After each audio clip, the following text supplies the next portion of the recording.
एक वृत्त की दो समान जीवाएं परस्पर प्रतिच्छेद करें तो एक जीवा के खंड दूसरी जीवा के संगत खंडों के बराबर होते हैं। अब आइए यहाँ पे समझते हैं। एक वृत्त है जिसका केंद्र O है, दो समान जीवाएं हैं AB और CD, इन दोनों की लंबाई बराबर है, दोनों आपस में M बिंदु पर प्रतिच्छेद करते हैं।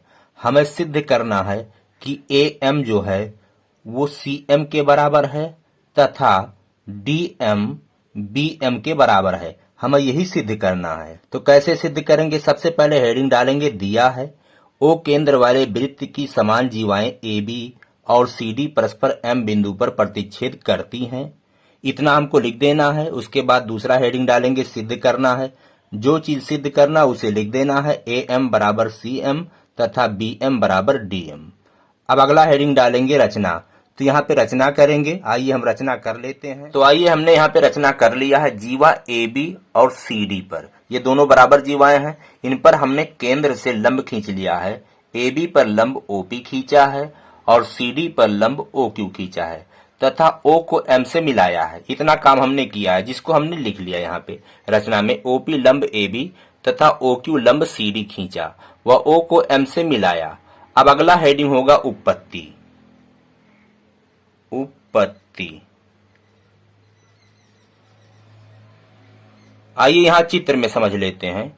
ये जीवा AB है और ये O केंद्र है और केंद्र से OP लंब खींचा गया है। तो एक परिमेय है कि किसी जीवा पर केंद्र द्वारा खींचा गया लंब जीवा को दो बराबर हिस्सों में बांटता है। इस प्रकार AP और BP ये दोनों बराबर होंगे। तो आइए यहाँ पे लिखते हैं OP लंब AB। ये कैसे? रचना से रचना किया गया है। तो OP लंब AB है तो इसलिए AP और BP बराबर होंगे। AP बराबर होगा BP के और बराबर होगा पूरे के आधा के। AB बटे 2 लिख सकते हैं, AB बटे 2। इसको हम समीकरण 1 मानेंगे। अब इसी प्रकार इस जीवा CD पर OQ लंब है, OQ लंब है CD। ये भी रचना से यहाँ पे लिख देंगे। तो यहाँ इस जीवा में CQ बराबर होगा DQ के, इसलिए CQ बराबर है DQ के और पूरे का आधा होगा, पूरा है CD का आधा बटे 2। इसको समीकरण 2 मान लेते हैं। अब समीकरण 1 और 2 की तुलना करेंगे। देखिए दिया गया है कि AB बराबर है CD के। जीवा AB और CD बराबर हैं तो यहाँ लिख दें चूंकि AB बराबर CD ये दिया है वह समीकरण 1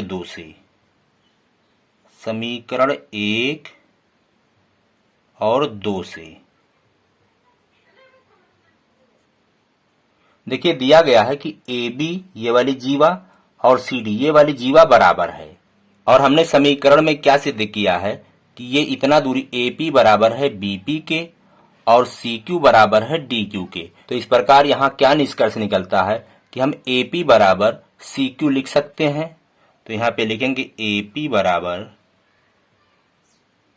CQ। इसको हम समीकरण 3 मानेंगे।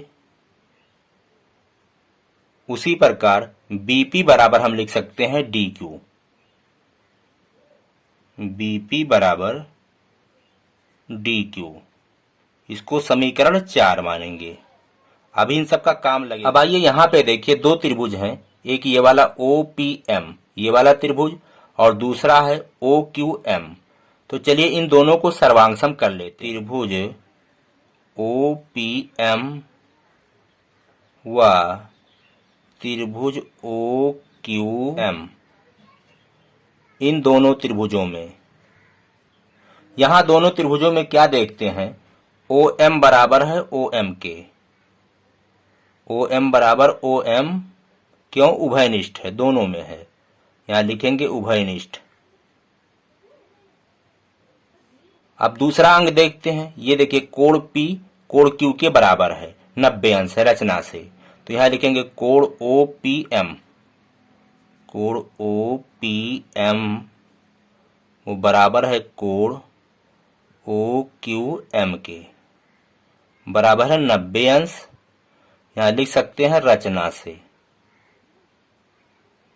ये देखते हैं तीसरा कौन सा अंग बराबर है। तो उसके लिए हमें एक परिमेय जानना पड़ेगा। यहाँ पे दो जीवाएं हैं AB और CD, और एक परिमेय है कि अगर दो जीवाएं हैं और दोनों की लंबाई बराबर है तो केंद्र से उनकी दूरी बराबर होती है। तो इस तरह से अगर AB और CD बराबर हैं तो इन दोनों की केंद्र से दूरी बराबर होगी। तो यहाँ पे दूरी क्या है, OP है, और यहाँ इस वाले जीवा की दूरी क्या है, OQ है। तो यहाँ लिखेंगे OP बराबर OQ। आप यहां सामने लिख सकते हैं समान जीवा की केंद्र से दूरी समान होती है। तो यहां पे लिख दें समान जीवा की केंद्र से दूरी, केंद्र से दूरी समान होती है। चलिए आप समझ लीजिएगा। तो इस प्रकार से ये दोनों त्रिभुज सर्वांगसम हो गए। त्रिभुज OPM सर्वांगसम हो गया त्रिभुज OQM के। कौन से सर्वांग समता से, RHS, राइट एंगल, हाइपोटेन्यूज और साइड। देखिएगा इस त्रिभुज का समकोण इस त्रिभुज के समकोण के बराबर है। इस त्रिभुज का कर्ण, ये वाला कर्ण उभयनिष्ठ है, दोनों में है। इसकी एक भुजा ये वाली, इसकी एक भुजा इस वाले के बराबर है। तो समकोण, कर्ण और भुजा सर्वांग समता से दोनों त्रिभुज सर्वांगसम हो गए। और जब दोनों त्रिभुज सर्वांगसम हो गए तो हम लिख सकते हैं कि इनके संगत भाग बराबर हैं। तो यहाँ पे PM ये दूरी और QM ये दूरी बराबर लिख सकते हैं। तो यहाँ लिखेंगे PM बराबर QM। कैसे, CP CT से। सर्वांगसम त्रिभुज के संगत भाग बराबर होते हैं। चलिए हम इसको मान लेते हैं समीकरण 5। अब हम यहाँ पे समीकरण 3 में 5 को जोड़ेंगे। समीकरण 3 प्लस 5। समीकरण 3 का बायां पक्ष है AP और इसका 5 का है PM, तो प्लस PM। बायां पक्ष बाएं में जुड़ेगा और दायां वाला दाएं में जुड़ेगा, बराबर इसका दायां पक्ष है CQ और इसका दायां पक्ष है QM। अब यहां आप चित्र में देखिए AP प्लस PM, चित्र में देखेंगे AP प्लस PM ये बराबर हो जाएगा AM के, AM। अब बराबर के इधर देखिए CQ प्लस QM है, CQ यहां पे देखिए और QM यहां पे देखिए, दोनों को जोड़ेंगे तो हो जाएगा CM। तो एक तो आपका प्रूव हो गया। यहां पे देखिए हमें क्या सिद्ध करना था, AM बराबर CM और BM बराबर DM। तो एक तो आपका सिद्ध हो गया। अब दूसरा कैसे सिद्ध होगा, जैसे हमने समीकरण 3 और 5 को जोड़ा है उसी प्रकार हम क्या करेंगे, 4 में से 5 को घटाएंगे। चलिए यहां पे समीकरण 4 में से 5 को घटाना है। चलिए यहां पे लाइन खींच देते हैं ऐसे। तो समीकरण 4 क्या है, यहां पे लिख लेते हैं BP। तो बायां में बायां घटेगा, BP में से PM को घटाएंगे, दोनों का बायां क्या उसको लिख लेना है, बराबर इसका समीकरण 4 का DQ है दायां पक्ष, तो DQ लिखेंगे। अब समीकरण 5 का दायां पक्ष क्या है, QM है, तो माइनस QM। अब यहां आप चित्र में देखेंगे BP माइनस PM, BP ये पूरी दूरी है, इसमें से PM को निकालना है, इतना दूरी निकालना है, तो क्या बचेगा, ये वाला दूरी बचेगा BM। तो यहां लिख सकते हैं BM बराबर के इधर देखिए DQ माइनस QM, DQ और QM को देखिए, ये पूरी दूरी DQ है, इसमें से QM को निकाल देंगे इतना, तो क्या बचेगा, DM बचेगा। तो यहाँ लिखेंगे DM।